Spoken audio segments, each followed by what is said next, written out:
Hello students, তোমাদের এই ছোট্ট চ্যানেল কম্পোস্টারে তোমাদের স্বাগত জানাই। আশা করছি তোমরা সকলেই ভালো আছো এবং তোমাদের প্রিপারেশন ঠিকঠাক চলছে। তোমরা যারা যারা এএনএম জিএনএম 2024-এর জন্য টার্গেট করে রয়েছো, তোমাদের জন্য এই কম্পোস্টার ইউটিউব চ্যানেলেই জীবনবিজ্ঞানের অধ্যায়ভিত্তিক অতি গুরুত্বপূর্ণ প্রশ্ন নিয়ে আলোচনা করা হচ্ছে। ইতিমধ্যে আমরা অনেকগুলো টপিক নিয়ে আলোচনা করেছি। আজকে আমাদের টপিকটি হলো বডি ফ্লুইড অ্যান্ড সার্কুলেশন। ঠিক আছে, খুব ইম্পর্টেন্ট একটি টপিক। প্রিভিয়াস ইয়ারে অনেক কোশ্চেন তোমাদের এখান থেকে এসেছে বিগত 3 বছরে। ঠিক আছে, আজকে আমরা এই ইম্পর্টেন্ট টপিকের পার্ট 1 করব। বড় টপিক অবশ্যই, তাই সময় নিয়ে এই চ্যাপ্টারটিকে কমপ্লিট করব। আজকে পার্ট 1-এ আমরা 30টি প্রশ্ন দেখব, আর কালকের পার্ট 2-তে পিওয়াইকিউ সহ আমরা আরও 30টি প্রশ্ন নিয়ে আলোচনা করব। ভিডিওটি খুব ইম্পর্টেন্ট হতে চলেছে, তোমরা কমপ্লিট ভিডিওটি দেখবে। ভিডিও শেষে যদি তোমাদের ভালো লাগে তাহলে অবশ্যই ভিডিওটিকে একটি লাইক করবে, আর যদি মনে হয় যে অন্যরাও এই ভিডিও থেকে কিছু শিখতে পারে তাহলে অবশ্যই ভিডিওটি তোমরা শেয়ার করে দেবে, আর কমেন্টে অবশ্যই জানাবে যে ভিডিওটি তোমাদের জন্য হেল্পফুল হয়েছে। ঠিক আছে, তোমরা যদি এখনও আমাদের টেলিগ্রাম চ্যানেল এবং হোয়াটসঅ্যাপ গ্রুপে জয়েন করে না থাকো তাহলে সেখানে অবশ্যই জয়েন করো। এই ক্লাস পিডিএফ তোমরা সেখানেই পেয়ে যাবে। এছাড়াও যদি তোমাদের কোনো এক্সাম রিগার্ডিং কোশ্চেন থাকে বা কোনো প্রশ্নে যদি তোমাদের ডাউট থাকে তাহলে অবশ্যই তোমরা হোয়াটসঅ্যাপ গ্রুপে কোশ্চেন নাম্বার দিয়ে তোমার যে কোনো প্রশ্ন তুমি সেখানে পোস্ট করতে পারো, তোমার সেই প্রশ্ন সলভ করে দেওয়া হবে। ঠিক আছে, আবারও বলে দিচ্ছি, ক্লাস পিডিএফ তোমরা টেলিগ্রাম এবং হোয়াটসঅ্যাপ দুই জায়গাতেই পাবে, আর যদি কোনো ডাউট থাকে তাহলে সেটা তোমরা হোয়াটসঅ্যাপে জিজ্ঞেস করে নেবে। ঠিক আছে, চলো আজকে আমরা প্রথম প্রশ্ন দেখে নিই আমাদের কী দেওয়া আছে। প্রশ্নগুলো খুব ইম্পর্টেন্ট রয়েছে, তোমরা অবশ্যই কিন্তু ক্লাস শেষে পিডিএফটি ডাউনলোড করে সম্পূর্ণ পিডিএফটি একবার পড়ে নেবে। ঠিক আছে, দেখো প্রথম প্রশ্ন বলেছে যে নিচের কোন প্রাণীটিতে রক্তে লোহিত কণিকা থাকে না। ঠিক আছে, লোহিত কণিকা থাকবে না কোন প্রাণীর রক্তে? অপশান দেওয়া আছে কেঁচো, কুনো ব্যাঙ, মানুষ নাকি মাছ। লোহিত রক্তকণিকা হলো আরবিসি, তাহলে কোন প্রাণীর রক্তে আরবিসি থাকবে না? রেড ব্লাড কর্পাসেল বা রেড ব্লাড সেল। খুব ইজি কোশ্চেন, আশা করছি তোমরা সকলেই রাইট আনসার দিয়েছো। সঠিক উত্তর হয়ে যাবে এ। ঠিক আছে, সকলেই এ দিয়েছো তো? একদম, তাহলে এ হবে আমাদের রাইট আনসার। কেঁচোর রক্তে লোহিত কণিকা থাকে না, কিন্তু কেঁচোর রক্ত লাল। এবারে তোমাদের মধ্যে কারো মিসকনসেপশন থাকতে পারে যে রক্ত লাল হয় লোহিত কণিকার জন্য। একদম ভুল, রক্ত লাল হয় হিমোগ্লোবিনের জন্য। মানুষের দেহে যে লোহিত কণিকা রয়েছে, রক্তে লোহিত কণিকা রয়েছে, সেই লোহিত রক্তকণিকা হিমোগ্লোবিন কন্টেইন করে, যার জন্য মানুষের রক্ত লাল হয়। সেরকমই এই যে কেঁচো রয়েছে, কেঁচোর রক্ত কিন্তু লাল, কিন্তু কেঁচোর রক্তের যে হিমোগ্লোবিন রয়েছে সেটি আরবিসিতে নয়, সেটি প্লাজমাতে গুলিত অবস্থায় থাকে। ঠিক আছে, প্লাজমাতে গুলিত অবস্থায় থাকে। বুঝতে পারলে? তাহলে লোহিত কণিকা থাকবে না, কিন্তু হিমোগ্লোবিন থাকবে। চলো নেক্সট 2 নম্বর প্রশ্ন দেখব। বলেছে নিচের কোনটি মুক্ত সংবহনতন্ত্রে দেখা যায় না?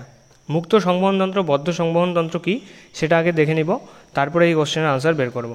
দেখো এখানে বলেছে মুক্ত সংবহনতন্ত্র, যে সংবহনে রক্ত কেবলমাত্র রক্তবাহের মধ্যে আবদ্ধভাবে সংবাহিত না হয়ে সংবহনকালে দেহ গহ্বরে মুক্ত হয়। ঠিক আছে, মুক্ত হয়ে যাবে আর দেহ কোষের সংস্পর্শে আসে। দেহ কোষগুলো যে রয়েছে, বিভিন্ন অর্গানসগুলো যে রয়েছে, সেগুলোর প্রত্যক্ষ সংস্পর্শে আসবে রক্ত, তাহলে সেই রক্ত সংবহনতন্ত্রকে আমরা মুক্ত সংবহনতন্ত্র বলবো। উদাহরণ যেমন দেওয়া আছে আরশোলা, চিংড়ি আর শামুক। ঠিক আছে, আর বদ্ধ সংবহনতন্ত্র কি? যে সংবহনে রক্ত সর্বদাই রক্তবাহ ও হৃৎপিণ্ডের মধ্যে আবদ্ধ থাকবে, রক্তবাহের মধ্যে আর হৃৎপিণ্ডের মধ্যে আবদ্ধ থাকবে। ঠিক আছে, আর এভাবেই সংবাহিত হবে, কখনোই দেহ গহ্বরে মুক্ত অবস্থায় আসবে না বা দেহ কোষের প্রত্যক্ষ সংস্পর্শে আসবে না, সেই সংবহনতন্ত্রকে আমরা কি বলবো? বদ্ধ সংবহনতন্ত্র বলবো। এই বদ্ধ সংবহনতন্ত্র কার কার মধ্যে দেখা যাবে? দেখো কেঁচো, জোঁক এবং সমস্ত মেরুদণ্ডী প্রাণী যে রয়েছে তাদের মধ্যে বদ্ধ সংবহনতন্ত্র দেখা যায়। এবারে আমাদের কোশ্চেনে যেটা বলেছে যে নিচের কোনটি মুক্ত সংবহনতন্ত্রে দেখা যাবে না? অপশান দেওয়া আছে ধমনী, রক্তগহ্বর, শিরা নাকি জালক। মুক্ত সংবহনতন্ত্রে ধমনী দেখা যাবে, রক্তগহ্বর দেখা যাবে, শিরাও দেখা যাবে, কিন্তু জালক দেখা যাবে না। আমাদের রাইট আনসার হয়ে যাবে অপশন নাম্বার ডি, জালক। ঠিক আছে, চলো নেক্সট 3 নম্বর প্রশ্ন দেখব। বলেছে হিমোসায়ানিন কোন প্রাণীর রক্তে পাওয়া যায়? হিমোসায়ানিন একটি রঞ্জক, ঠিক আছে, শ্বাসরঞ্জক। এই হিমোসায়ানিন কোন প্রাণীর রক্তে পাওয়া যাবে? অপশান দেওয়া আছে কেঁচো, চিংড়ি, আরশোলা নাকি কুনো ব্যাঙ। খুব ইজি কোশ্চেন, ছোটোবেলা থেকেই পড়ে আসছি। কারেক্ট আনসার হচ্ছে বি। এই সমস্ত ছোটো ছোটো প্রশ্নে কিন্তু সময় ওয়েস্ট করব না আমরা। ঠিক আছে, চলো নেক্সট 4 নম্বর প্রশ্ন দেখব। বলেছে নিচের কোন প্রাণীটির শ্বাসরঞ্জক রক্তরসে থাকে? রক্তরসে শ্বাসরঞ্জক থাকে মানে সেটি মুক্ত সংবহনতন্ত্রের উদাহরণ হয়ে যাবে। এখানে অপশান দেওয়া আছে মাছ, ব্যাঙ, গিরগিটি নাকি চিংড়ি। এটাও খুব ইজি কোশ্চেন, আনসার বের করো। নিজেরা আগে আনসার পিক করবে, তারপরেই সলিউশন দেখবে। ঠিক আছে, কোন কোন জায়গায় তোমাদের ভুল হচ্ছে, কোন কোন জায়গায় ঠিক হচ্ছে সেটা মাথায় রাখবে। যেগুলো ভুল হচ্ছে সেই জায়গায় আরেকবার করে তোমরা রিভিশন দিয়ে নেবে, ঠিক আছে? এটাই কিন্তু তোমাদের লাস্ট সময়, এরপরে কিন্তু আর তোমরা সময় পাবে না। তাহলে এখন যে ধরনের কোশ্চেন ভুল হচ্ছে সেই যে টপিকটি রয়েছে সেই টপিকটি একবার ভালো মতো পড়ে নেবে। চলো, এখানে রাইট অ্যান্সার হয়ে যাবে আমাদের অপশন নাম্বার ডি, চিংড়ি।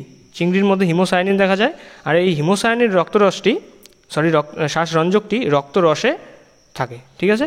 চলো নেক্সট 5 নম্বর প্রশ্ন বলেছে, নিচের কোন প্রাণীটির পরিণত লোহিত কণিকায় নিউক্লিয়াস থাকে না? নিচের কোন প্রাণীটির পরিণত লোহিত কণিকা পরিপূর্ণ বা ম্যাচিওর হয়ে গিয়েছে আর সেখানে কোনো নিউক্লিয়াস নেই? কারেক্ট আনসার কী হবে? অপশান দেওয়া আছে রুই মাছ, কুনো ব্যাং, সাপ নাকি গিনিপিগ। এখানে আমাদের কারেক্ট আনসার হয়ে যাবে অপশান নাম্বার ডি, গিনিপিগের পরিপূর্ণ লোহিত কণিকায় কোনো নিউক্লিয়াস থাকে না, ঠিক আছে? মাথায় রাখবে যে স্তন্যপায়ী প্রাণী যে রয়েছে, স্তন্যপায়ী প্রাণীদের পরিপূর্ণ আরবিসি অথবা লোহিত কণিকায় কিন্তু কোনো নিউক্লিয়াস থাকে না, ঠিক আছে? কেন? কারণ সেই লোহিত কণিকা পুরোপুরি অক্সিজেন পরিবহনের জন্যই তার নিউক্লিয়াসকে রিমুভ করে দেয়, ঠিক আছে? চলো, এতদূর পর্যন্ত বুঝতে পারলে? যদি এই 5টি প্রশ্ন তোমাদের ভালো লেগে থাকে তাহলে অবশ্যই চ্যানেলটিকে সাবস্ক্রাইব করে বেল আইকন ট্যাপ করে পাশে থাকবে, আর ভিডিওটিকে একটি লাইক করে বন্ধু বান্ধবের মধ্যে শেয়ার করে দেবে, ঠিক আছে? চলো 6 নম্বর প্রশ্ন দেখব। বলেছে, নিচের কোন বিভাগের রক্তে কোনো রকম অ্যান্টিজেন থাকে না? ঠিক আছে, কোন বিভাগের রক্তে কোনো রকম অ্যান্টিজেন থাকবে না? অপশান দেওয়া আছে এ বিভাগ, বি বিভাগ, এবি বিভাগ নাকি ও বিভাগ। এখানে তোমাদের কারেক্ট আনসার হয়ে যাবে অপশান নাম্বার ডি, ও বিভাগ, ঠিক আছে? ও বিভাগে কোনো প্রকার অ্যান্টিজেন থাকে না। এটার একটা চার্ট রয়েছে, সেই চার্টটি আমি নিয়ে এসেছি, দেখাচ্ছি তোমাদের। দেখো, এখানে বলে দেওয়া আছে রক্তের শ্রেণী, অ্যান্টিজেন আর হলো অ্যান্টিবডি। এবার রক্তের শ্রেণীর মধ্যে আমরা কী রক্তের শ্রেণী জানি? 4টি, A B, AB R O. R antigen, দেখো, রক্ত যদি এ ব্লাড গ্রুপ হয় তাহলে তার মধ্যে অ্যান্টিজেন থাকবে এ, বি ব্লাড গ্রুপ হলে তার মধ্যে বি অ্যান্টিজেন থাকবে, এবি হলে এ এবং বি উভয় অ্যান্টিজেনই থাকবে, কিন্তু ও ব্লাড গ্রুপে কোনো অ্যান্টিজেন থাকবে না, ঠিক আছে? আর অ্যান্টিবডি কী কী থাকবে? এ ব্লাড গ্রুপে অ্যান্টি বি থাকবে, ঠিক আছে? অ্যান্টি বি মানে বির বিরুদ্ধে কাজ করবে, ঠিক আছে? তাহলে এ ব্লাড গ্রুপের মধ্যে অ্যান্টি বি থাকবে, বি ব্লাড গ্রুপের মধ্যে অ্যান্টি এ থাকবে, আর এবির মধ্যে কোনো রকম অ্যান্টিবডি থাকে না। স্টামাক দিয়ে রাখো, পরে এই কনসেপ্টটি আসবে। এবি ব্লাড গ্রুপে কোনো রকম অ্যান্টিবডি থাকবে না, আর ও ব্লাড গ্রুপে 2 ধরনের অ্যান্টিবডি থাকবে, ঠিক আছে? এই দুটো যে আমি গোল দিয়ে রাখলাম, এই দুটো দিয়ে নেক্সট দুটো কোশ্চেন আমরা সলভ করব, ঠিক আছে? চলো নেক্সট দেখি 7 নম্বর প্রশ্ন। বলেছে, নিচের কোন প্রাণীটির দেহে ভেনাস হার্ট উপস্থিত? ভেনাস হার্ট, অপশান দেওয়া আছে হাঙর, সোনা ব্যাং, টিকটিকি নাকি পায়রা। ভেনাস হার্ট কি সেটা আগে জানবো। ভেনাস হার্ট হলো সেই সমস্ত হার্ট যেখানে শুধুমাত্র CO2 যুক্ত রক্ত সঞ্চালিত হবে, ঠিক আছে? আর এই ভেনাস হার্ট সাধারণত কাদের মধ্যে দেখা যায়? মাছের মধ্যে দেখা যায় ভেনাস হার্ট। তাহলে আমাদের এই অপশনের মধ্যে বের করতে হবে মাছ কোনটি, ঠিক আছে? তাহলে এখানে দেখা যাচ্ছে যে অপশন নাম্বার এ হলো হাঙর, এটি হলো একটি মাছের উদাহরণ, আর হাঙরের মধ্যেই দেখা যাবে ভেনাস হার্ট। নেক্সট 8 নম্বর প্রশ্ন বলেছে, নিচের কোনটি রক্ত চঞ্চনে সাহায্য করে? নিচের কোনটি রক্ত চঞ্চনে সাহায্য করবে? অপশন দেওয়া আছে লাইপেস, অ্যামাইলেস, থ্রোম্বোকাইনেস নাকি sucrose. Easy question, correct answer হয়ে যাবে তোমাদের অপশন নাম্বার সি, থ্রোম্বোকাইনেস, ঠিক আছে? থ্রোম্বোকাইনেস রক্ত চঞ্চনে সাহায্য করে। নেক্সট 9 নম্বর প্রশ্ন, আর খুব ইম্পর্টেন্ট একটি প্রশ্ন, স্টামাক দিয়ে রাখো, ঠিক আছে? এখানে বলেছে যে 100 সিসি রক্তে হিমোগ্লোবিনের স্বাভাবিক পরিমাণ কত? অপশন দেওয়া আছে 15 গ্রাম, 25 গ্রাম, 35 গ্রাম নাকি 150 গ্রাম। খুব ইজি এবং খুব কমন, ঠিক আছে? কোশ্চেন এটা এক্সামে আসার মতো কোশ্চেন। এখানে রাইট আনসার হয়ে যাবে অপশন নাম্বার এ, 15 গ্রাম। তাহলে 100 সিসি রক্তে হিমোগ্লোবিনের পরিমাণ হলো 15 গ্রাম। যদি স্ট্যান্ডার্ড মানতে চাও তাহলে 12 থেকে 16 গ্রাম হিমোগ্লোবিন পাওয়া যাবে 100 সিসি ব্লাডে, ঠিক আছে? আর এখানে 12 থেকে 16-র মাঝখানে দেখো 15 গ্রাম দেওয়া আছে, তাই আমাদের রাইট আনসার হয়ে যাবে 15 গ্রাম। নেক্সট 10 নম্বর প্রশ্ন বলেছে, লোহিত কণিকার গড় আয়ু কতদিন? ভেরি ভেরি ইম্পর্ট্যান্ট, ঠিক আছে? অনেক এক্সামে এই কোশ্চেনটি আসে। যে সমস্ত এক্সামে ধরো লাইসেন্স নেই সেই সমস্ত কোশ্চেনে জেনারেল নলেজের কোশ্চেন হিসেবে কিন্তু এই লোহিত কণিকার গড় আয়ু জিজ্ঞেস করা হয়। এখানে অপশন দেওয়া আছে 100 দিন, 2 সপ্তাহ, 120 দিন, 4 সপ্তাহ। দেখো এখানে সপ্তাহ দিয়েও রয়েছে, দিন দিয়েও রয়েছে, তাই আমাদের দুটোকেই ভালোভাবে লক্ষ্য করতে হবে। তাহলে আমাদের এখানে কারেক্ট আনসার কী হয়ে যাচ্ছে? অপশন নাম্বার সি, 120 দিন। ছোটোবেলা থেকেই পড়ে আসছি, লোহিত কণিকার গড় আয়ু হলো 120 দিন। এবারে দেখো আমরা একটু লোহিত কণিকা সম্বন্ধে জানবো। লোহিত কণিকা হিমোগ্লোবিনের শ্বাসরঞ্জকযুক্ত অক্সিজেন পরিবহনে সক্ষম লাল রক্তকণিকা। ঠিক আছে, লোহিত কণিকা হলো হিমোগ্লোবিন শ্বাসরঞ্জকযুক্ত অক্সিজেন পরিবহনে সক্ষম লাল রক্তকণিকা, যা রক্তে পাওয়া যাবে। আর মানুষের পূর্ণাঙ্গ লোহিত কণিকা দ্বি অবতল বা বাই কনকেভ আকৃতির হয়, এটাও খুব ইম্পর্টেন্ট। ঠিক আছে, মানুষের পূর্ণাঙ্গ লোহিত কণিকা আকৃতি কী হয়? দ্বি অবতল অথবা বাই কনকেভ। তারপর বলেছে প্রতি মাইক্রোলিটারে 50 লক্ষ লোহিত কণিকা থাকে। প্রতি মাইক্রোলিটারে, মাথায় রাখবে এককটা কী দেওয়া আছে, মাইক্রো লিটার রক্তে 50 লক্ষ লোহিত কণিকা থাকে। আর এর উৎপত্তি যদি জন্মের 1 মাস আগে ধরা হয় তাহলে উৎপত্তি হবে যকৃৎ এবং প্লীহায়, আর যদি জন্মের পর ধরা হয় তাহলে সেটা হয়ে যাবে লাল অস্থিমজ্জা অথবা বোন ম্যারো, যেটাকে আমরা বলে থাকি। ঠিক আছে, আর এর জীবনকাল হলো 120 দিন। খুব ইম্পর্টেন্ট স্লাইডটি, পিডিএফ ডাউনলোড করে তোমরা কমপ্লিট এই পিডিএফটি পড়ে নেবে। আর যদি তোমাদের মনে হয় তাহলে ইচ্ছে হয় তাহলে এই এক্সট্রা টপিক হিসেবে যে স্লাইডগুলো আছে সেগুলো কিন্তু খাতায় নোট ডাউন করে রাখবে। ঠিক আছে, তাহলে রিভিশনে তোমাদেরই সুবিধা হবে। চলো নেক্সট কোশ্চেন দেখব। 11 নম্বর প্রশ্ন বলেছে নিচের কোনটি রক্ত চঞ্চনের সাথে সংশ্লিষ্ট নয়? ঠিক আছে, রক্ত জমাট বাঁধার সাথে নিচের কোনটি সংশ্লিষ্ট নয়? অপশান দেওয়া আছে প্রথ্রম্বিন, ফাইব্রিনোজেন, বিলিরুবিন নাকি ক্যালসিয়াম। এখানে দেখো প্রথ্রম্বিন রক্ত চঞ্চনের সাথে সংশ্লিষ্ট বা যুক্ত, তারপর ফিব্রিনোজেন অবশ্যই, ক্যালসিয়ামও, কিন্তু বিলিরুবিন, বিলিভার্ডিন এগুলো কিন্তু রক্ত জমাট বাঁধার সাথে যুক্ত নয়। আমাদের রাইট আনসার হয়ে যাবে অপশান নাম্বার সি, বিলিরুবিন। এবারে এখানে দেখো রক্ত চঞ্চনের যে পাথটা রয়েছে, পাথওয়ে, কমপ্লিট পাথটা আমি এখানে লিখে এনেছি। তোমরা শুধু একবার চোখ বুলিয়ে নাও যে কোন ফ্যাক্টর কাকে অ্যাক্টিভ করে, শুধু এতটুকু মনে রাখলেই হবে এখানে যা লেখা আছে। এর বাইরে তোমাদের কোশ্চেন আসবে না এর থেকে। ঠিক আছে, দেখো এখানে প্রথমে দেওয়া আছে ইনঅ্যাক্টিভ আর তারপর দেওয়া আছে অ্যাক্টিভ। এবারে এখানে দেখো factor 12, factor 11, factor 12, factor 11, factor 9 আর হলো ফ্যাক্টর 10, তারপর প্রথ্রম্বিন আর হলো ফিব্রিনোজেন। যখন আমাদের ইনজিউরি হবে, ঠিক আছে, ইনজিউরি হবে তখন ফ্যাক্টর 12 অ্যাক্টিভ হয়ে যাবে একাই। আর তারপর এই ফ্যাক্টর 12 কী করবে? ফ্যাক্টর 11কে অ্যাক্টিভ করবে। ফ্যাক্টর 11 ইনঅ্যাক্টিভ অবস্থায় থাকবে, সেই ফ্যাক্টর 11কে অ্যাক্টিভ অবস্থায় নিয়ে আসবে ফ্যাক্টর 12। আর তারপর এই ফ্যাক্টর 11 ফ্যাক্টর 9কে অ্যাক্টিভ অবস্থায় নিয়ে আসবে। এই ফ্যাক্টর 9 তারপর ফ্যাক্টর 10কে, এভাবে ফ্যাক্টর 10 প্রথ্রম্বিনকে থ্রম্বিনে পরিণত করবে, আর অবশেষে থ্রম্বিন ফিব্রিনোজেনকে ফিব্রিনে পরিণত করবে। এইভাবেই কিন্তু রক্ততঞ্চন হয় আর কি, প্রসেসটি সংঘটিত হয়। ঠিক আছে, আর এখানে আরেকটি ইম্পর্টেন্ট যেটা পয়েন্ট আছে সেটা হলো দেখো ফ্যাক্টর 9, ফ্যাক্টর 9কে আমরা ক্রিসমাস ফ্যাক্টর বলে থাকি। এটা তোমাদের পিওয়াইকিউ কোশ্চেন যে কোন ফ্যাক্টরকে আমরা ক্রিসমাস ফ্যাক্টর বলে থাকি, তাহলে অপশান হয়ে যাবে আমাদের ফ্যাক্টর 9 সঠিক উত্তর। ঠিক আছে, চলো নেক্সট দেখো আমরা এখানে দেহ তরল সম্বন্ধে অনেক কিছু জানলাম, রক্ত সম্বন্ধে। ঠিক আছে, এবারে আমরা হার্টে যাব, তাই হার্টের ঢোকার আগে, হার্টের কোশ্চেন করার আগে একটু হার্ট সম্বন্ধে জেনে নিই। এই হলো আমাদের হার্টের সব থেকে সরল যদি চিত্র থাকে তাহলে হলো এটা। ঠিক আছে, এটা বানিয়ে এনেছি তোমাদের জন্য। দেখো এটা হলো ডান অলিন্দ, এটা বাম অলিন্দ, এটা হলো ডান নিলয়, এটা হলো বাম নিলয়। সবসময় যখনই ছবি দেখবে তখন কি হবে, তোমার যে বাঁ হাতটা থাকবে সেটা হয়ে যাবে সেই ছবিটির ডান দিক, আর তোমার ডান হাত হয়ে যাবে ছবিটির বাঁ দিক। সেই হিসেবেই দেখো ডান অলিন্দ তোমার বাঁ হাতে রয়েছে, তাহলে ডান অলিন্দ ডান নিলয় নিচে থাকবে, বাম অলিন্দের নিচে থাকবে বাম নিলয়। এবারে আমাদের দেহের উপরের দিকের যে সমস্ত রক্ত, সেই সমস্ত রক্ত ঊর্ধ্ব মহাশিরার মাধ্যমে এদিকে এসে কি ইউস্ট্রিশিয়ান কপাটিকার ভেদ করে কোথায় যাবে? ডান অলিন্দে। আর নিচের দিকের কোমরের থেকে নিচের যে সমস্ত রক্ত রয়েছে সেই সমস্ত রক্ত, ঠিক আছে, নিম্ন মহাশিরার মাধ্যমে ডান অলিন্দে প্রবেশ করবে। এবারে যখন এই ডান অলিন্দে ডিঅক্সিজেনেটেড বা দূষিত রক্ত প্রবেশ করবে, তখন এই দূষিত রক্ত ডান অলিন্দ থেকে ডান নিলয়ে প্রবেশ করবে। আর তারপর ডান নিলয় থেকে সেই রক্ত ফুসফুসীয় ধমনির মাধ্যমে কোথায় আসবে? ফুসফুসে আসবে। এবারে ফুসফুসের মধ্যে কি হয়? রক্ত বিশুদ্ধ হবে, ঠিক আছে, অক্সিজেনেটেড ব্লাড তৈরি হবে। সেই অক্সিজেনেটেড ব্লাড তখন ফুসফুসের শিরার মাধ্যমে বাম অলিন্দে প্রবেশ করবে। আর বাম অলিন্দ থেকে তারপর সেই রক্ত বাম নিলয়ে যাবে।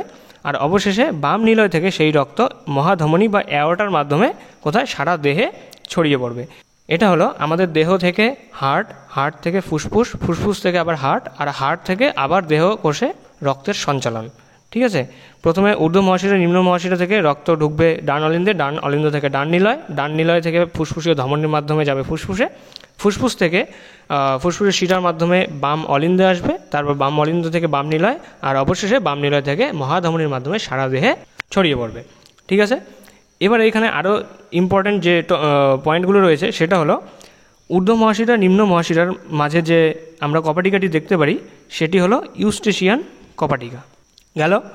তারপর ফুসফুসীয় ধমনী এবং ডান নিলয়ের মাঝে যে কপাটিকাটি আমরা দেখতে পারি সেটি হলো পালমোনারি কপাটিকা। আচ্ছা, এবারে বাম নিলয় আর মহাধমনীর মধ্যে যে কপাটিকাটি থাকে সেটি কি? সেটি হলো অ্যাওর্টিক কপাটিকা। বোঝা গেল? তারপর সবথেকে বেশি ইম্পর্ট্যান্ট যেটা হলো ডান অলিন্দ এবং ডান নিলয়ের মাঝে যে কপাটিকা থাকবে সেটিকে আমরা বলবো ত্রিপত্র কপাটিকা, আর বাম অলিন্দ বাম নিলয়ের মাঝে যে কপাটিকাটি থাকবে সেটিকে আমরা বলবো দ্বিপত্র কপাটিকা অথবা বাইকাস্পিড ভাল্ব অথবা মিট্রাল ভাল্ব। ঠিক আছে, তাহলে বাম অলিন্দ বাম নিলয়ের মাঝে দ্বিপত্র বা বাইকাস্পিড ভাল্ব, আর ডান অলিন্দ ডান নিলয়ের মাঝে ত্রিপত্র বা ট্রাইকাস্পিড ভাল্ব। বাইকাস্পিড ভাল্বের অপর নাম হলো মিট্রাল ভাল্ব, ট্রাইকাস্পিড ভাল্বের কোনো নাম নেই। ঠিক আছে, আর এই যে দেখো করোনারি শিরা রয়েছে, করোনারি সাইনাস, এই করোনারি শিরার মধ্যে যে কপাটিকাটি দেখা যাবে সেটি হলো থিবেসিয়ান কপাটিকা। এই করোনারি সাইনাস কিসের জন্য ব্যবহৃত হয়? হৃৎপিণ্ডের যে সমস্ত দূষিত রক্ত আছে সেই দূষিত রক্ত ডান অলিন্দে পৌঁছে দেয় এই করোনারি সাইনাস। বুঝতে পারলে? চলো নেক্সট, এবারে আমরা হার্টের কোশ্চেন শুরু করব। দেখো প্রথমেই যে প্রশ্নটি দেওয়া আছে এটা তোমরা আনসার করতে পারো খুব সহজেই। বলেছে মিট্রাল কপাটিকা অবস্থিত। মিট্রাল কপাটিকা কার কার সংযোগস্থলে অবস্থিত? অপশান আছে বাম অলিন্দ ও বাম নিলয়ের সংযোগস্থলে, ডান অলিন্দ ও ডান নিলয়ের সংযোগস্থলে, বাম অলিন্দ ও ডান নিলয়ের সংযোগস্থলে, নাকি ডান অলিন্দ ও বাম নিলয়ের সংযোগস্থলে। খুব ইজি, মাত্রই তোমাদের বলে দিলাম। এটার কারেক্ট আনসার হয়ে যাবে তোমাদের অপশান নাম্বার এ, বাম অলিন্দ ও বাম নিলয়ের সংযোগস্থলে। দেখো ডান অলিন্দ ছিল ডান নিলয়, বাম অলিন্দ বাম নিলয়। এই যে কপাটিকাটি ছিল এটি ছিল আমাদের কি? দ্বিপত্র কপাটিকা, বাইকাস্পিড ভাল্ব অথবা মিট্রাল ভাল্ব বা মিট্রাল কপাটিকা। ঠিক আছে, চলো 13 নম্বর প্রশ্ন।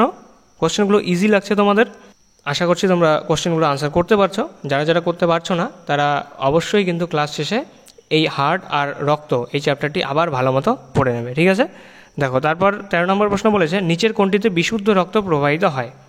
অপশান দেওয়া আছে সিস্টেমিক শিরা, পোর্টাল শিরা, পালমোনারি শিরা, নাকি করোনারি শিরা। খুব ইম্পর্টেন্ট কোশ্চেন। ঠিক আছে, নিচের কোনটিতে বিশুদ্ধ রক্ত মানে অক্সিজেনেটেড ব্লাড, ঠিক আছে, O2 যুক্ত রক্ত প্রবাহিত হবে? কারেক্ট আনসার কী হবে?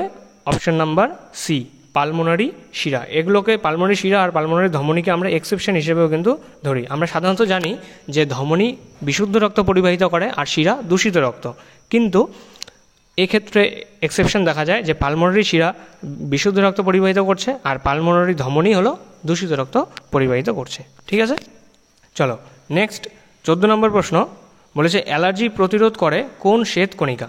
অ্যালার্জি প্রতিরোধ করবে কোন শ্বেত রক্তকণিকা বা শ্বেত কণিকা? অপশান দেওয়া আছে নিউট্রোফিল, ইউসিনোফিল, বেসোফিল, নাকি মনোসাইট। অ্যালার্জি প্রতিরোধ করবে কে? এই কোশ্চেনটি আনসার বের করার জন্য ট্রিক রয়েছে, আমি বলে দিচ্ছি। দেখো অ্যালার্জি মানে ALLERGY অ্যালার্জি। ঠিক আছে, এবারে এটাকে তোমরা একটু আলাদাভাবে উচ্চারণ করো যে এলার্জি, তাহলে বানানটা কী হবে? ELARGY, এলার্জি, ই আসে সামনে। আর এখানে দেখো শ্বেত রক্তকণিকার মধ্যে কার সামনে ই আছে? ইউসিনোফিল। ঠিক আছে, ইউসিনোফিল। ঠিক আছে, এখানে উচ্চারণ করবে এলার্জি আর এখানে ইউসিনোফিল। দেখো এই যে ই, এই যে ই, তাহলে এলার্জি প্রতিরোধ করে কোন শ্বেত কণিকা? সেটা রাইট আনসার হয়ে যাবে আমাদের অপশান নাম্বার বি, ইউসিনোফিল। ঠিক আছে, এটি ট্রিক তোমাদের মনে রাখার জন্য। আশা করছি তোমাদের আমি মাঝে মধ্যে যে ট্রিক দু একটা দিই তোমাদের ভালো লাগে। ঠিক আছে, চলো দেখি 15 নম্বর প্রশ্ন। আচ্ছা দেখো এখানে আমরা লোহিত কণিকা সম্বন্ধে জেনেছি, এবারে আমাদের শ্বেত কণিকা সম্বন্ধে এখানে কিছু ডিটেলস দেওয়া আছে, পড়ে নিই। দেখো বলেছে শ্বেত কণিকা নিউক্লিয়াস যুক্ত হবে। আরবিসি কী ছিল? নিউক্লিয়াসবিহীন। মানবদেহের আরবিসি নিউক্লিয়াসবিহীন, কিন্তু মানবদেহের WBC বা শ্বেত কণিকা বা হোয়াইট ব্লাড সেল এটি নিউক্লিয়াস যুক্ত হবে, বর্ণহীন হবে আর দেহের প্রতিরক্ষায় বিশেষ ভূমিকা পালন করে। পয়েন্ট দেওয়া আছে, বলেছে মানুষের পূর্ণাঙ্গ শ্বেত কণিকা অনিয়তাকার, এর কোনো আকার হয় না। আর লোহিত কণিকার আকার আমরা কী পড়েছি? দ্বি অবতল বা বাই কনকেভ। তারপরে পয়েন্টে দেওয়া আছে প্রতি মাইক্রোলিটারে রক্তে 6000 থেকে 8000 লোহিত কণিকা পাওয়া যায়। আর লোহিত কণিকা হবে না, এখানে শ্বেত কণিকা হবে। ঠিক আছে, প্রতি মাইক্রোলিটার রক্তে 6000 থেকে 8000 শ্বেত কণিকা দেখা যায় আর লোহিত কণিকা দেখা যায় 50 লক্ষ। তারপর নেক্সট পয়েন্ট, শ্বেত কণিকার জীবনকাল হলো 2 থেকে 15 দিন। এটি দানাবিহীনও হতে পারে আবার দানা যুক্তও হতে পারে। এবারে দানাবিহীন কারা, দানা যুক্ত কারা? দেখো এখানে বলে দেওয়া আছে 1 নাম্বার আর হলো 2 নাম্বার, মানে মনোসাইট আর লিম্ফোসাইট, এগুলো হলো দানাবিহীন, আর দানাযুক্ত হলো 2, 3, 4, মানে 2 হবে না এখানে, 3 এবং 4, কে 3, 4 আর 5। দেখো ইউসিনোফিল, বেসোফিল আর হলো নিউট্রোফিল, এই 3টি হলো দানাযুক্ত আর এই 2টি হলো দানাবিহীন। এখানে একটি ট্রিক রয়েছে এটা মনে রাখার জন্য, আমি তোমাদের দেখো উপরে ছোট করে বলে দিচ্ছি যে দানাবিহীনকে আমরা ইংলিশে বলি অ্যাগ্রানুলোসাইট, ঠিক আছে?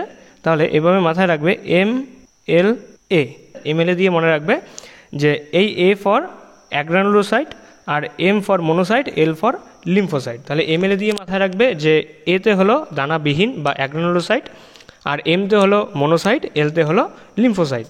তাহলে মনোসাইট আর লিম্ফোসাইট এই 2 শ্বেতকণিকা হলো দানাবিহীন, আর বাকি যে শ্বেতকণিকা রয়েছে সেগুলো হলো দানাযুক্ত। বুঝতে পারলে?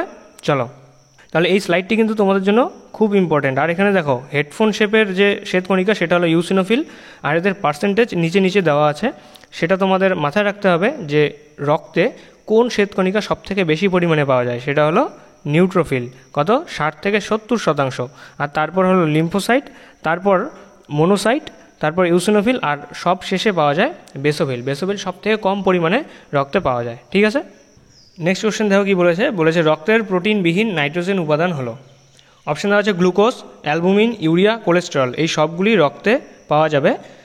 নিচের কোনটি রক্তের প্রোটিনবিহীন? প্রোটিন হবে না কিন্তু নাইট্রোজেন উপাদান, মানে নাইট্রোজেন থাকবে। দেখো গ্লুকোজের সংকেত আমরা কি জানি? C6H12O6, এটি হলো গ্লুকোজের সংকেত। এখানে নাইট্রোজেন নেই, আর এটি কিন্তু প্রোটিনও নয়, এটি শর্করা, তাহলে গ্লুকোজ আমাদের আনসার হবে না। অ্যালবুমিন হলো এক ধরনের প্রোটিন, কিন্তু বলেছে এখানে প্রোটিনবিহীন, তাই অ্যালবুমিন আমাদের আনসার হচ্ছে না। কোলেস্টেরলের সংকেত হলো C27H46 আর হলো O। এখানে দেখো নাইট্রোজেন নেই, তাহলে এটাও কোলেস্টেরল আমাদের আনসার হচ্ছে না।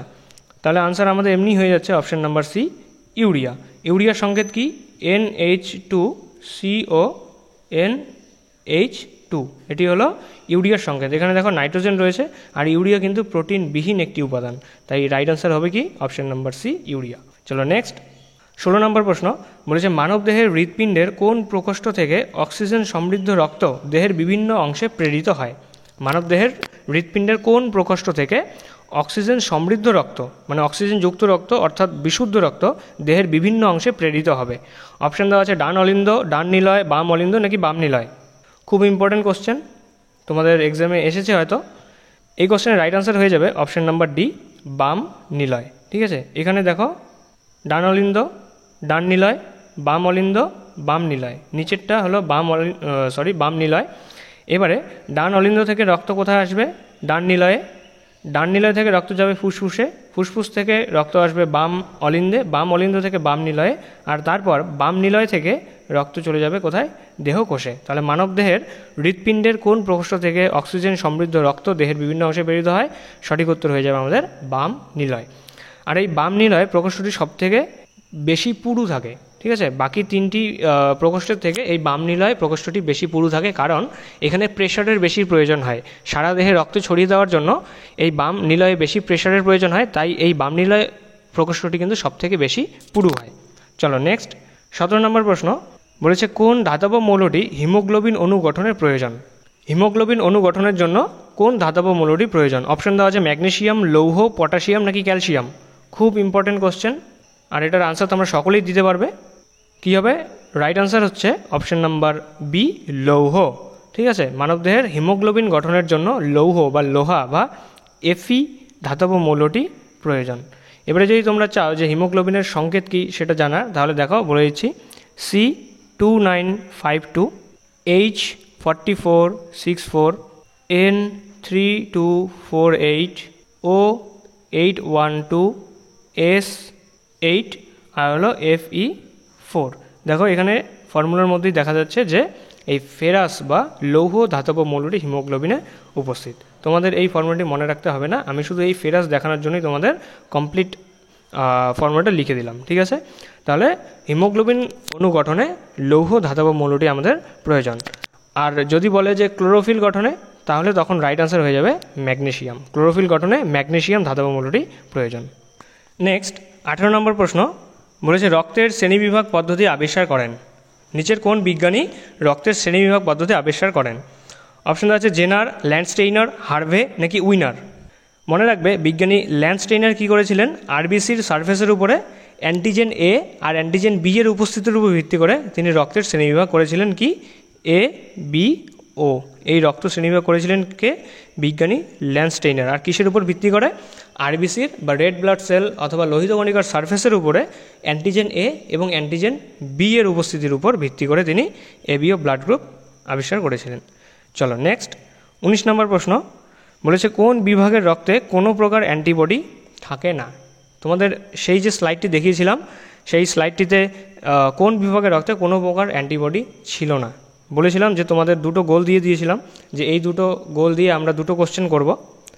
এখানে দেখো বলেছে কোন বিভাগের রক্তে কোনো প্রকার অ্যান্টিবডি থাকে না। অপশন দেওয়া আছে বিভাগ এ, বিভাগ বি, বিভাগ এ বি নাকি বিভাগ ও। দেখো এ বিভাগের রক্তে অ্যান্টি বি থাকে, বি বিভাগের রক্তে অ্যান্টি এ থাকে, এবি বিভাগের রক্তে আর হলো ও বিভাগের রক্তে। আমাদের এই দুটোর মধ্যে বের করতে হবে আনসার কী হবে। ও বিভাগের রক্তে এ এবং বি উভয় অ্যান্টিবডি থাকবে, কিন্তু এবি বিভাগের রক্তে কোনো প্রকার অ্যান্টিবডি থাকবে না। এই জন্যই এবি ব্লাড গ্রুপকে আমরা কি বলি, ইউনিভার্সাল রিসিপেন্ট বলে থাকি বা সর্বজনীন গ্রহীতা। এর মধ্যে যেহেতু কোনো প্রকার অ্যান্টিবডি থাকে না, তাই এ ব্লাড গ্রুপের রক্ত নিলেও কোনো প্রকার অ্যান্টিবডি সৃষ্টি হবে না, বি ব্লাড গ্রুপের রক্ত নিলেও কোনো প্রকার অ্যান্টিবডির সৃষ্টি হবে না। ঠিক আছে, চলো নেক্সট 20 নম্বর প্রশ্ন, বলেছে সার্বিক দাতা এবং সার্বিক গ্রহীতা হলো যথাক্রমে। ঠিক আছে, সাজিয়ে লিখতে হবে যে সার্বিক দাতা প্রথমে লিখতে হবে আর তারপর সার্বিক গ্রহীতা। অপশান দেওয়া আছে A B, A B R A B ও নাকি ও এ বি। খুব ইজি কোশ্চেন, ছোটোবেলার থেকেই পড়ে আসছি আর তোমাদের কম্পিটিটিভ এক্সামের জন্য খুব ইম্পর্ট্যান্ট। এটার কারেক্ট আনসার হয়ে যাবে অপশান নাম্বার ডি, ও বিভাগ আর হলো এবি বিভাগ। ও বিভাগকে আমরা সার্বিক দাতা বলে থাকি আর এবি বিভাগকে সার্বিক গ্রহীতা বলে থাকি। এ বিভাগে সার্বিক দাতা কেন বলি, কারণ ও বিভাগে কোনো প্রকার অ্যান্টিজেন থাকে না, তাই সকলকেই ও রক্ত দিতে পারে। আর এবি বিভাগকে সার্বিক গ্রহীতা কেন বলি, কারণ এর মধ্যে কোনো প্রকার অ্যান্টিবডি থাকে না, এ সবার কাছ থেকেই রক্ত নিতে পারে। ঠিক আছে, ইউনিভার্সাল রিসিপেন্ট আর হলো ইউনিভার্সাল ডোনার। দেখো আমরা 20টি প্রশ্ন করেছি, আমাদের 10টি প্রশ্ন রয়েছে। এতদূর পর্যন্ত তোমাদের কাদের কাদের সব ঠিক হয়েছে তোমরা অবশ্যই কমেন্টে জানাবে। যারা এখনও ভিডিওকে লাইক করোনি লাইক করো, চ্যানেলটিকে অবশ্যই সাবস্ক্রাইব করো আর বেল আইকন ট্যাপ করে দিও। তোমাদের এক্সামের আর কিছুদিন রয়েছে, এখন তোমাদের জন্য যথারীতি physical science, life science, general knowledge, ম্যাথের ক্লাসও আসবে। ঠিক আছে, তাই নোটিফিকেশন অন করে রাখাটা কিন্তু খুবই জরুরি, কারণ কখন কোন ক্লাস আসবে সেটা তোমরা অবশ্যই টেলিগ্রামে জানতে পারবে, তাই টেলিগ্রামে জয়েন করো। আর ইউটিউবেও বেল আইকন তোমরা ট্যাপ করে দাও যাতে নোটিফিকেশন সাথে তোমাদের মোবাইলে চলে আসে। ঠিক আছে, চলো 21 নম্বর প্রশ্ন দেখব। বলেছে মানুষের রক্তচাপ পরিমাপক যন্ত্র। ঠিক আছে, এই যে এই যন্ত্রটি রক্তচাপ পরিমাপ করা হয় এই যন্ত্রের সাহায্যে। আমরা সবাই এই যন্ত্রটিকে চিনি। ঠিক আছে, অনেকেই হয়তোবা তোমরা ব্লাড প্রেশার মেপেছ। এবারে এই যন্ত্রটির নাম কি? অপশান দেওয়া আছে হিমোগ্লোবিনোমিটার, হিমোসাইটোমিটার, স্পিগমোম্যানোমিটার নাকি ক্যালোরিমিটার। মানুষের রক্তচাপ পরিমাপক যন্ত্র ইম্পর্ট্যান্ট। ঠিক আছে, আমরা হয়তো যন্ত্রটিকে অনেকেই দেখেছি কিন্তু যন্ত্রটির নাম জানি না। তাহলে তোমরা যারা যারা জানো না আজকে জেনে নাও। এই যন্ত্রটির নাম হলো অপশান নাম্বার সি, স্পিগমোম্যানোমিটার। ঠিক আছে, এই স্পিগমোম্যানোমিটারের সাহায্যেই আমরা রক্তচাপ পরিমাপ করি। ঠিক আছে, চলো নেক্সট। বলেছে 22 নম্বর প্রশ্নে শ্বেতকণিকা হেপারিন নিঃসরণ করে। কোন শ্বেতকণিকা হেপারিন নিঃসরণ করবে? অপশান দেওয়া আছে নিউট্রোফিল, বেসোফিল, ইউসিনোফিল নাকি মনোসাইট। এখানে কারেক্ট আনসার হয়ে যাবে আমাদের option number B, basophil. Basophil heparin নিঃসরণ করবে। হিস্টামিন, সেরোটোনিন এই সমস্ত কিছুই কে নিঃসরণ করবে? বেসোফিল। ঠিক আছে, হেপারিন, তারপর হলো হিস্টামিন আর হলো সেরোটোনিন এই সমস্ত কিছুই কে রিলিজ করবে? এই বেসোফিল নামক শ্বেতকণিকা। ঠিক আছে, দেখো এখানে আমি এক্সট্রা যা কিছু লিখছি, পেন দিয়ে যা কিছু লিখছি, এই সমস্ত কিছু কিন্তু তোমরা পিডিএফে পাবে না, কারণ এই সমস্ত কিছু মুছে দেওয়ার পরেই আমরা পরের প্রশ্নে যেতে পারি। তাই অবশ্যই আমি তোমাদের বলবো যে সাথে তোমরা ভিডিও পজ করে তোমরা খাতায় কোশ্চেন নাম্বার দিয়ে এই এক্সট্রা টপিকগুলো লিখে রাখবে। তাহলে যখন তোমরা পিডিএফ পড়বে তখন এই এক্সট্রা টপিকগুলো তোমাদের যদি মাথায় থাকে তাহলে কিন্তু আমি যে সমস্ত কথা বলছি এই সমস্ত কথা তোমার মনে পড়বে আর এই প্রশ্নের উত্তর তোমার ব্রেনে একদম সেট হয়ে যাবে। ঠিক আছে, তোমরা অবশ্যই কিন্তু এগুলো তুলে রাখবে খাতায়। চলো নেক্সট 23 নম্বর প্রশ্ন। বলেছে রোগ জীবাণু ধ্বংস করে কোন শ্বেতকণিকা।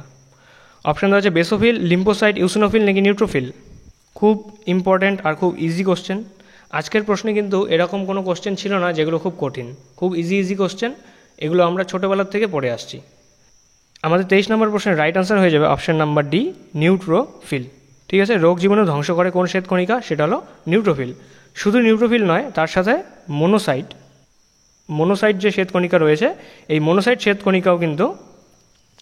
শ্বেতকণিকা আর নিউট্রোফিল দুই ম্যাক্রোফেজ হিসেবে কাজ করে। এরা কি রোগ জীবাণুকে কি করে, ধ্বংস করে দেয়। ঠিক আছে, রক্তের যে রোগ জীবাণু রয়েছে সেই রোগ জীবাণুকে ধ্বংস করে দেবে। তাহলে কে নিউট্রোফিল আর মোনোসাইট, এই দুই ফ্যাগোসাইটিক বা ম্যাক্রোফেজ হিসেবে কাজ করে। চলো নেক্সট 24 নম্বর প্রশ্ন বলেছে নিচের কোনটি দানাবিহীন শ্বেতকণিকা। দেখো, আমি তোমাদের প্রথমেই যখন ওই শ্বেতকণিকার স্লাইডটি পড়িয়েছি সেখানে আমি তোমাদের ট্রিক দিয়ে দিয়েছিলাম MLA, মনে পড়ছে?